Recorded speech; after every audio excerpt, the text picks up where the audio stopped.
Hi, hello everyone, ಹೇಗಿದ್ದೀರಾ? ಎಲ್ಲರೂ ಚೆನ್ನಾಗಿದ್ದೀರಾ ಅಂತ ಅಂದ್ಕೊತಾ ಇದ್ದೀನಿ. Welcome to my YouTube channel health philia. Please subscribe ಮಾಡಿ. Don't forget like, share and comment.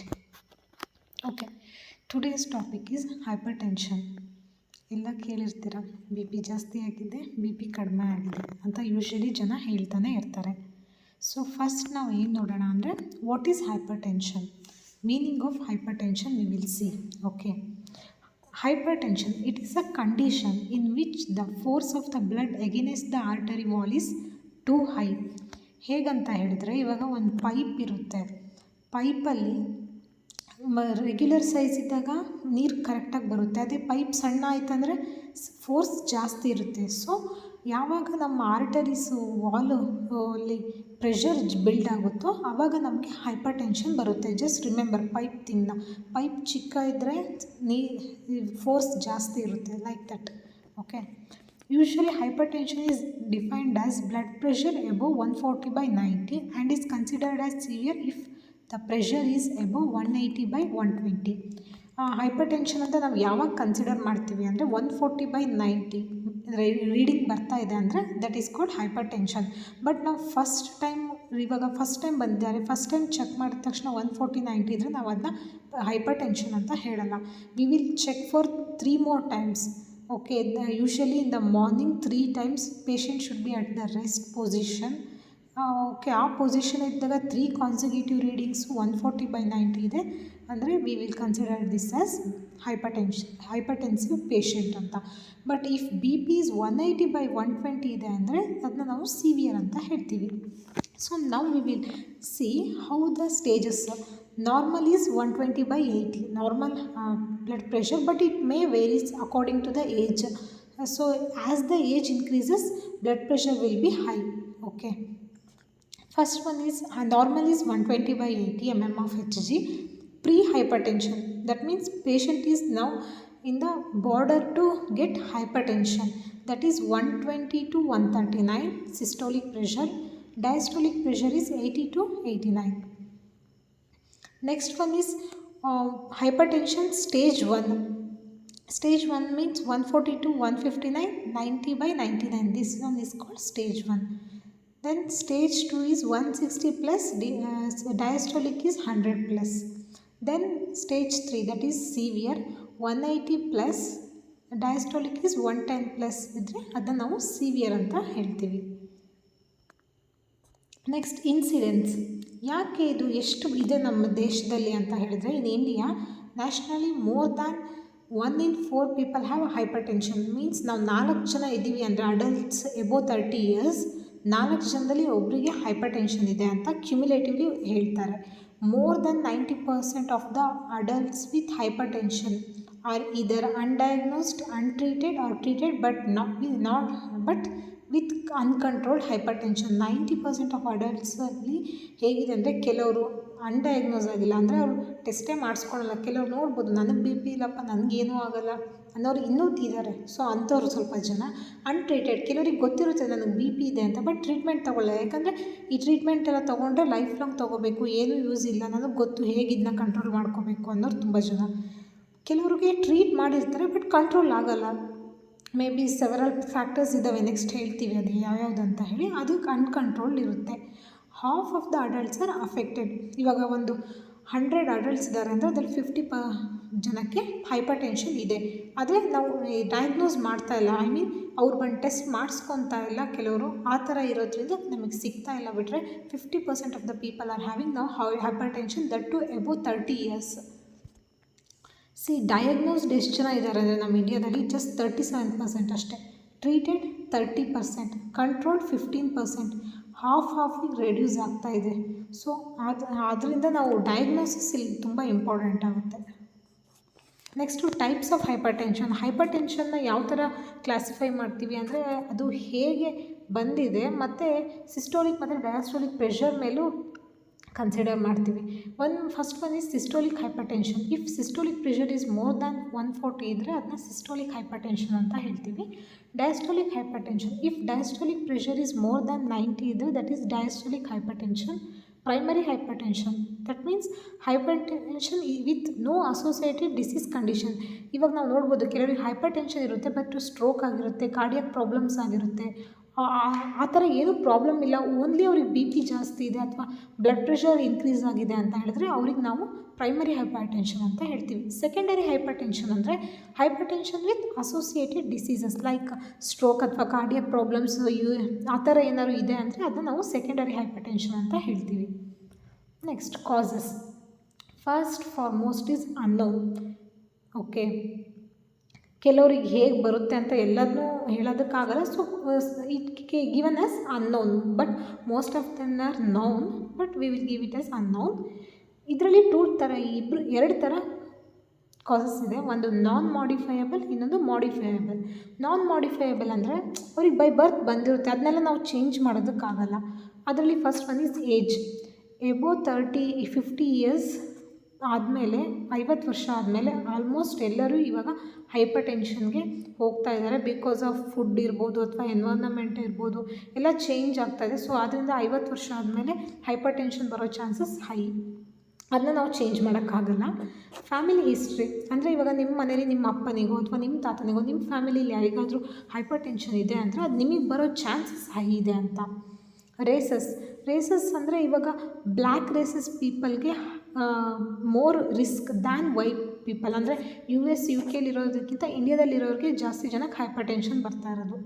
Next gender ಹೇಗಂದರೆ males are more affected than females, but after 50 years ಫೀಮೇಲ್ಸ್ಗೂ ಬರ್ತಾ ಇದೆ, ಬಟ್ ಬಿಲೋ 50 ಇಯರ್ಸ್ ಹೇಳಬೇಕಂದ್ರೆ males are more risk. Modifiable cause ಅಂದರೆ ಈ ಕಾಸ್ನ ನಾವು modify ಮಾಡ್ಬೋದು. ಯಾವ್ದು ನ್ಯೂಟ್ರಿಯೆಂಟ್ಸ್, ಒಳ್ಳೊಳ್ಳೆ ಫುಡ್ ತೊಗೋಬೇಕು. ಬರೀ spicy food, outside food, oily food ಈ ಥರ ತೊಗೊಂಡ್ರೆ ಹೈಪರ್ ಟೆನ್ಷನ್ ಬರೋ ಚಾನ್ಸಸ್ ಹೈ ಇರುತ್ತೆ. Stress management is very important. Nowadays not only hypertension, almost all the diseases are coming just because of stress. Please give some time for your mind also. Obesity, weight gain ಆಗಿರ್ತಾರೆ, weight reduce ಮಾಡಲ್ಲ, cholesterol level high ಆಗಿರುತ್ತೆ, so they will be at risk. Calcium intake ಆಗೋದ್ರಿಂದ ಬರೋ chances ಇದೆ ಅಂತ ಹೇಳ್ತಾ ಇದ್ದಾರೆ. So ಇನ್ನೂ ಅದು ಶ್ಯೂರ್ ಆಗಿಲ್ಲ, but it is also one of the cause. Some says caffeine intake means coffee, tea, ಇದರಿಂದ ಕಾಫಿ ಇಂಟೇಕಿಂದನೂ ಬರುತ್ತೆ ಅಂತ ಹೇಳ್ತಾ ಇದ್ದಾರೆ. ಅಂದರೆ ಜಸ್ಟ್ 1% ಅಷ್ಟೇ. ಬಟ್ ಹೈ ಈಸ್ ನ್ಯೂಟ್ರಿಯೆಂಟ್ಸ್ ಮೇಲೆ, ಸ್ಟ್ರೆಸ್ ಮೇಲೆ ಮತ್ತು ಒಬೆಸಿಟಿ ಮೇಲೆ ತುಂಬ ಡಿಪೆಂಡೆಂಟ್ ಆಗಿರುತ್ತೆ. Next symptoms. ಇವಾಗ ಹೈಪರ್ ಟೆನ್ಷನ್ ಬಂದಿದೆ ಅಂದರೆ ಏನೇನು symptoms? First one is headache. ಇದಂತೂ ಆಲ್ಮೋಸ್ಟ್ ಇದು ಎಸಿಂಪ್ಟಮ್ಯಾಟಿಕ್ಕು ಇದೆ ತುಂಬ ಜನಕ್ಕೆ, but main symptom is headache. Usually V will C headache frontal ಅಥವಾ ಬ್ಯಾಕ್ ಆಕ್ಸಿಪಿಟಲ್ ರೀಜನಲ್ಲಿ ತುಂಬ ಹೆಡ್ಏಕ್ ಇರುತ್ತೆ.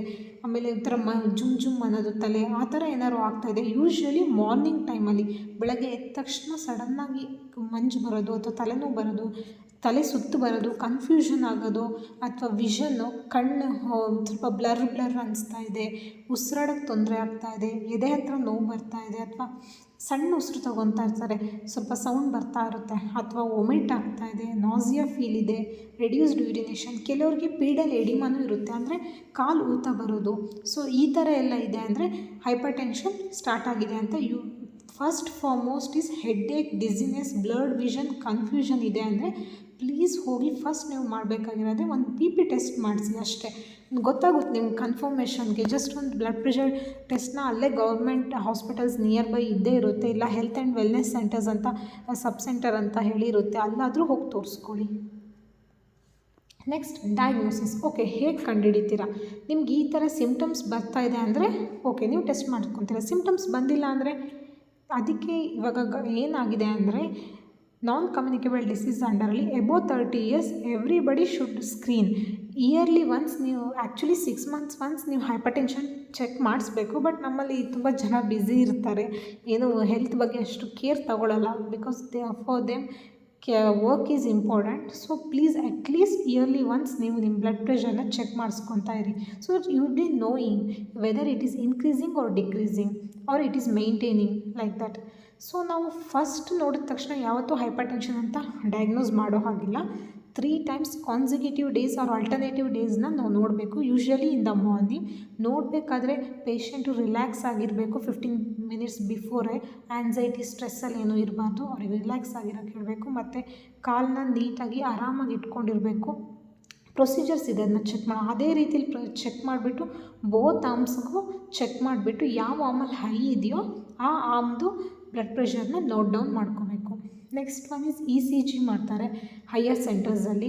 ಅಂದರೆ ತುಂಬ ಸಿವಿಯರ್ ಲೆವೆಲಲ್ಲೆಲ್ಲ ಇದ್ದಾಗ ಹಾರ್ಟ್ಗೆ ಏನಾದ್ರು ತೊಂದರೆ ಆಗ್ತಿದೆಯಾ ಅಂತ ನೋಡೋದಕ್ಕೋಸ್ಕರ ECG, echocardiogram, thyroid test, cholesterol levels, stress test, so ಈ ರೀತಿ ತುಂಬ ಟೆಸ್ಟ್ಗಳಿದ್ದಾವೆ. ಬಟ್ ನಮ್ಮ ಅವೈಲೇಬಿಲಿಟಿ ನೋಡೋದಾದರೆ first foremost blood pressure check ಮಾಡಿಸ್ತಾ ಇರಿ ಆವಾಗವಾಗ.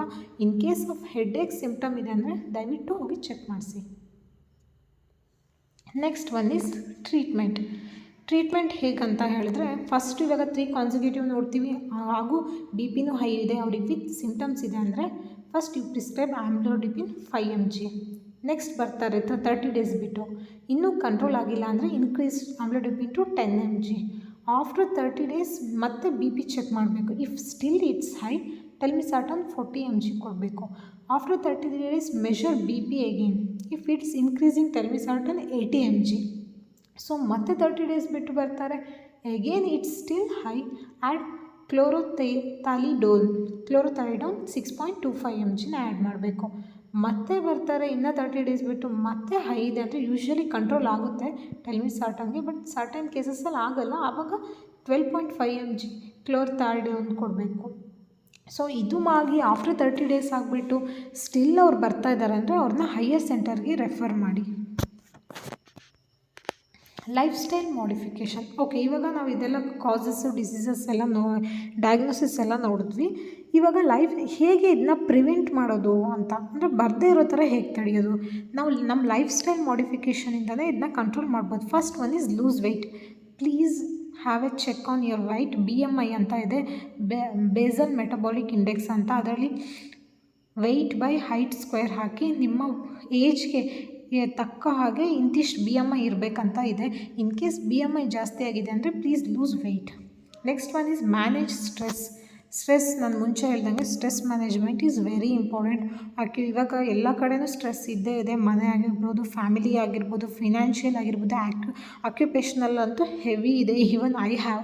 ಸೊ ದಟ್ ಸ್ಟ್ರೆಸ್ ಮ್ಯಾನೇಜ್ಮೆಂಟ್ ತುಂಬ ಇಂಪಾರ್ಟೆಂಟ್. ಇದಕ್ಕೋಸ್ಕರ ನೀವು ಯೋಗ ಆಗಿರ್ಬೋದು ಅಥವಾ ಮೆಡಿಟೇಷನ್ ಆಗಿರ್ಬೋದು, just listen to music or ನಿಮ್ಗೆ ಏನು ಖುಷಿ ಕೊಡುತ್ತೋ ಅದರಲ್ಲಿ ದಯವಿಟ್ಟು ಇನ್ವಾಲ್ವ್ ಆಗಿ. ಸ್ಟ್ರೆಸ್ ಇದೆ ಅಂತ ಬರೀ ಫೋನ್ ನೋಡೋದು ಅಥವಾ ಡಿಪ್ರೆಸ್ಡ್ ಆಗಿರೋದು ಅಥವಾ ಇನ್ನೂ ಸ್ಟ್ರೆಸ್ ಮಾಡ್ಕೊಳ್ಳೋದೆಲ್ಲ ಮಾಡ್ಕೋಬೇಡಿ. ಸೊ ನಾನು ಈ ಸ್ಟ್ರೆಸ್ ಮ್ಯಾನೇಜ್ಮೆಂಟ್ ಬಗ್ಗೆ ನೆಕ್ಸ್ಟ್ ಒಂದು ಕ್ಲಾಸ್ ತೊಗೊತಾ ಇದ್ದೀನಿ. ನೆಕ್ಸ್ಟ್ ಈಸ್ ಈಟ್ ಹೆಲ್ದಿ ಫುಡ್ನ ತಿನ್ನಿ ದಯವಿಟ್ಟು. ಮೋರ್ ಸ್ಪೈಸಿ, ಮೋರ್ ಆಯಿಲಿ ಎಲ್ಲ ಇವಾಗಿಂದನೇ ಕಂಟ್ರೋಲ್ ಮಾಡಿದ್ರೆ ನೆಕ್ಸ್ಟ್ ನಿಮಗೆ ಕಾಯಿಲೆ ಬರೋದನ್ನ ತಡಿಬೋದು. ನೀವೇ ಜಸ್ಟ್ ಯೋಚನೆ ಮಾಡಿ, ಕಾಯಿಲೆ ಬಂದಮೇಲೆ ಎಲ್ಲದನ್ನೂ ಕಂಟ್ರೋಲ್ ಮಾಡಬೇಕು. ಅಟ್ಲೀಸ್ಟ್ ಇವಾಗಿಂದ ಸ್ವಲ್ಪ ಕಂಟ್ರೋಲ್ ಮಾಡಿದ್ರೆ ನೆಕ್ಸ್ಟು ಕಾಯಿಲೆ ಬರದೆ ಅದೇ ರೀತಿ ಮೈಂಟೈನ್ ಮಾಡ್ಬೋದು. Avoid sodium means salt. ತುಂಬ ಹಾಕ್ಕೊಳ್ಳೋದು. ಕೆಲವರೆಲ್ಲ ಹೇಗಂದರೆ ರೆಗ್ಯುಲರ್ಗಿಂತ ಸಿಕ್ಕಾಪಟ್ಟೆ ಉಪ್ಪು ಹಾಕ್ಕೊತಾ ಇರ್ತಾರೆ. ಆ ಥರ ಎಲ್ಲ ಹಾಕ್ಕೊಂಬೇಡಿ. Quit drinking and smoking. ಇದನ್ನ ಫಸ್ಟ್ ಆ್ಯಂಡ್ ಫಾರ್ಮೋಸ್ಟ್ ಮಾಡಬೇಕು. ಡ್ರಿಂಕಿಂಗ್, ಸ್ಮೋಕಿಂಗ್ನ ಬಿಡಬೇಕು. Move often, that means do exercise or walking. If you are sedentary, you have sedentary lifestyle, please change it to other like walking ಆಗಿರ್ಬೋದು ಅಥವಾ gym ಹೋಗೋದು. Just ನೀವು ಬೇರೆ ಆ್ಯಕ್ಟಿವಿಟೀಸ್ನಲ್ಲಿ ತೊಡಗಿಸ್ಕೊಳ್ಳಿ. Next meditation is the only best way actually I am telling to manage stress. Next we have food. ನಮ್ಗೆ ಇದರಲ್ಲಿ ತುಂಬ ಇಂಪಾರ್ಟೆಂಟ್ ರೋಲ್ ಆಗುತ್ತೆ. ಸೊ ಇದರಲ್ಲಿ ಈಗ ಒಂದು WHO ಒಂದು ರಿಲೀಸ್ ಮಾಡಿದ್ರೆ dietary intake to stop hypertension ಅಂತ. ಇದನ್ನ ನಾವು ಡ್ಯಾಶ್ ಡಯಟ್ ಅಂತ ಹೇಳ್ತೀವಿ. ಈ ಡ್ಯಾಶ್ ಈಟಿಂಗ್ ಪ್ಲ್ಯಾನಲ್ಲಿ ಏನೇನು ಇದೆ ಅಂತ ಇದನ್ನು ಆದಷ್ಟು ಫಾಲೋ ಮಾಡಿ. Because it lowers the blood pressure and LDL ಅಂದರೆ low density cholesterol, that is bad cholesterol ಅಂತ ಹೇಳ್ತೀವಿ. ಅದನ್ನ ಇದು ಕಡಿಮೆ ಮಾಡುತ್ತೆ. ಏನೇನು ತಿನ್ನಬೇಕು? Vegetables, fruits, whole grains, fat free, low fatty dairy ಅಂದರೆ ತುಂಬ ಕಡಿಮೆ ಫ್ಯಾಟ್ ಇರೋವಂಥ dairy products like skimmed milk ಆಗಿರ್ಬೋದು ಆ ಥರ. ನೆಕ್ಸ್ಟ್ ಫಿಶ್ ನೋಡಿ, ಚಿಕನ್ನ ದಯವಿಟ್ಟು ಮುಟ್ಬೇಡಿ, but fish is very good for hypertensive patients. Okay, but if they are having asthma you need to avoid, but fish is good. Poultry, then beans, nuts and seeds, vegetable oils. So they are giving step by step ಯಾವುದು ತುಂಬ use ಮಾಡಬೇಕು, ಯಾವ್ದು ಕಡಿಮೆ use ಮಾಡಬೇಕು. Vegetable oils, nuts ಇದನ್ನೆಲ್ಲ ಸ್ವಲ್ಪ ಕಡಿಮೆ ಮಾಡಿ, ಬಟ್ ಬರೀ vegetables, fruits, whole grains they are very good actually. Limit this, ಯಾವುದ್ಯಾವ್ದನ್ನ ಲಿಮಿಟ್ ಮಾಡಬೇಕು. Fatty meats, that means red ಮೀಟ್ನ ದಯವಿಟ್ಟು ಅವಾಯ್ಡ್ ಮಾಡಿ. ರೆಡ್ ಮೀಟೇ ಬರೋದು ಮೇಯ್ನು ಹೈಪರ್ ಟೆನ್ಷನ್ಗೆ. Next full fat dairy like cheese ಆಗಿರ್ಬೋದು, ಬಟರ್, ಗೀ ಅದನ್ನೆಲ್ಲ ಅವಾಯ್ಡ್ ಮಾಡಿ. ದಟ್ ಮೀನ್ಸ್ ಕಂಪ್ಲೀಟಾಗಿ ಅವಾಯ್ಡ್ ಅಂತ ಲಿಮಿಟ್ ಮಾಡಿ ಎಲ್ಲದಕ್ಕೂ. ನೆಕ್ಸ್ಟ್ ಶುಗರ್ ಮತ್ತು ಸ್ವೀಟ್ ಆ್ಯಂಡ್ ಬೆವರೇಜಸ್ನ ದಯವಿಟ್ಟು ಅವಾಯ್ಡ್ ಮಾಡಿ. ಇವಾಗ ತುಂಬ ಬರ್ತವೆ, ಕಂಪನೀಸ್ ತುಂಬ ಇದ್ದಾವೆ, ಅದನ್ನೆಲ್ಲ ಇಲ್ಲಿ ಮೆನ್ಷನ್ ಮಾಡಲ್ಲ, ಬಟ್ ಬೆವರೇಜಸ್ನ ದಯವಿಟ್ಟು ಕುಡಿಬೇಡಿ. Instead of that fresh juice ಅಥವಾ ಫ್ರೂಟ್ಸ್ನ ತಿನ್ನಿ. ನೆಕ್ಸ್ಟು ಸ್ವೀಟ್ಸು, ಹೆವಿ ಸ್ವೀಟ್ಸನ್ನ ತೊಗೊಬಿಡಿ, ಜಸ್ಟ್ ಲೈಟ್ ಆಗಿ ಇರಲಿ. ನೆಕ್ಸ್ಟ್ ಸೋಡಿಯಂ ಇಂಟೆಕ್ ಮೇಯ್ನ್, ಆದಷ್ಟು ಉಪ್ಪನ್ನು ಕಂಟ್ರೋಲ್ ಮಾಡಿ. ಒಂದು ವಿಷಯ ಏನಂದರೆ, ನಿಮಗೆ ಉಪ್ಪು ತಿಂದರೆ ಬಿ ಪಿ ಬರುತ್ತೆ, ಆದರೆ ಶುಗರ್ ತಿಂದ ತಕ್ಷಣ ಡಯಾಬಿಟಿಸ್ ಬರಲ್ಲ. ಬಟ್ ನೀವು ಬಿ ಪಿ ಬರ್ತಾಯಿದೆ ಅಂದರೆ ನೀವು ಉಪ್ಪು ತಿಂದಿದ್ದೀರಾ ಅಂತಲೇ ಜಾಸ್ತಿ ಆಗಿರುತ್ತೆ. Next complication. ಓಕೆ, ನಾವು ಯಾಕೆ ಇಷ್ಟು ಹೈಪರ್ ಟೆನ್ಷನ್ ಬಗ್ಗೆ ಇಷ್ಟು ಕಾನ್ಸಂಟ್ರೇಟ್ ಮಾಡ್ತೀವಿ? ನೀವು ಅಂದ್ಕೋಬೋದು ಏನು ಒಂದು ಮಾತ್ರೆ ತೊಗೊತೀವಿ ಆಮೇಲೆ ಆರಾಮಾಗ್ತೀವಿ ಅಂತ. ಬಟ್ ಏನಕ್ಕೆ ನಾವು ಅದ್ರ ಬಗ್ಗೆ ಅಷ್ಟು ಕಾನ್ಸಂಟ್ರೇಟ್ ಮಾಡ್ತಾ ಇದ್ದೀವಿ ಅಂದರೆ, ಈ ಹೈಪರ್ ಟೆನ್ಷನ್ ಬಂತಂದರೆ ನೆಕ್ಸ್ಟು ಯಾವ್ಯಾವ ಡಿಸೀಸಿಗೆ ನಮ್ಮನ್ನು ಕರ್ಕೊಂಡೋಗುತ್ತೆ ಅಂತ. ಹಾರ್ಟ್ ಅಟ್ಯಾಕ್ ಆರ್ ಸ್ಟ್ರೋಕ್ ಇವಾಗಂತೂ ಎಲ್ಲರಿಗೂ ಕಾಮನ್. ಸಡನ್ನಾಗಿ ಪ್ರಜ್ಞೆ ತಪ್ಪಿ ಬೀಳ್ತಾರೆ, ಹಾರ್ಟ್ ಅಟ್ಯಾಕ್ ಆಗಿರುತ್ತೆ, ಡೆತ್ ಆಗಿರುತ್ತೆ, ಇಲ್ಲ ಸ್ಟ್ರೋಕ್ ಆಗಿರುತ್ತೆ, ಹೆಡ್ಗಾಗಿರ್ಬೋದು, ಲೆಗ್ಗಾಗಿರ್ಬೋದು, ಸಡನ್ ಸ್ಟ್ರೋಕು. ನೀವು ತೋರಿಸ್ಕೊಳ್ಳಲ್ಲ, ಟ್ರೀಟ್ಮೆಂಟು ತೊಗೊಳ್ಳಲ್ಲ, ಲಾಸ್ಟಿಗೆ ಒಂದಿನ ಸ್ಟ್ರೋಕ್ ಆಗಿಬಿಡುತ್ತೆ. ಅವಾಗ ಯಾರನ್ನ ಬ್ಲೇಮ್ ಮಾಡ್ತೀರಾ? ಇವಾಗ 5 mg ತೊಗೊಳ್ಳೋದು ಇಂಪಾರ್ಟೆಂಟಾ, ಅಥವಾ ಎಲ್ಲ ಕಾಂಪ್ಲಿಕೇಶನ್ ಆದಮೇಲೆ ಬೆಡ್ ರಿಡನ್ ಆಗಿರೋದು ಇಂಪಾರ್ಟೆಂಟಾ? ಜಸ್ಟ್ ನೀವೇ ಕಂಪೇರ್ ಮಾಡ್ಕೊಂಡು ನೋಡಿ. ನೆಕ್ಸ್ಟ್ ಅನ್ಯೂರಿಸಮ್ ಅಂದರೆ ವೆಯಿನ್ಸ್ನ ಬಲ್ಜ್ ಮಾಡುತ್ತೆ, ಸೊ ಅದು leads to heart failure, kidney problems, eye problems, metabolic syndrome, change with memory or understanding, dementia, loss of memory. ನಾನು ಒಂದು ಹೇಳಬೇಕಂದ್ರೆ, in case if you get hypertension you will get everything day by day if you not limit on your food. Okay, please be careful because your health is in your hand. So ನಾವು ಇಷ್ಟೆಲ್ಲ ಇದು ಮಾಡಿದ್ಮೇಲೆ ವರ್ಲ್ಡಲ್ಲಿ ಒಂದು 17th May is celebrated as world hypertension day ಅಂತ ಹೇಳಿ celebrate ಮಾಡ್ತಾರೆ. Because ಇವಾಗ ಆ ಕಾಯಿಲೆ ಜಾಸ್ತಿ ಆಗಿರೋದ್ರಿಂದ ಜನಗಳಿಗೆ ಮೋರ್ ಅವೇರ್ನೆಸ್ ಕೊಡಬೇಕು. ಸೊ ಆ ಡೇ ಅಂತ ಸೆಲೆಬ್ರೇಟ್ ಮಾಡಿದ್ರೆ ಅಟ್ಲೀಸ್ಟ್ ಆ ಡೇ ದಿನ ಒಂದು 3 or 4 ಮೆಂಬರ್ಸ್ಗೆ ಅವೇರ್ನೆಸ್ ಬರುತ್ತೆ. ಬಟ್ ಇವಾಗ ಸ್ವಲ್ಪ ಜನನೂ ಹೆಲ್ತ್ ಕಾನ್ಷಿಯಸ್ ಆಗಿರೋದ್ರಿಂದ ಈ ಥರ ಯೂಟ್ಯೂಬಲ್ಲಿ ವೀಡಿಯೋಸ್ ಆಗಿರ್ಬೋದು, ಈ ಥರ ಎಲ್ಲ ನೋಡಿ ನಾಲೆಜ್ನ ಪಡ್ಕೊತಾ ಇದ್ದೀರಾ. But please continue this, please maintain your health. Health is wealth. If you loss health you will lose everything, I am telling you. Okay, this is all about hypertension. If you have any queries, please put it in comment. Please subscribe to my channel, don't forget. Okay, thank you so much.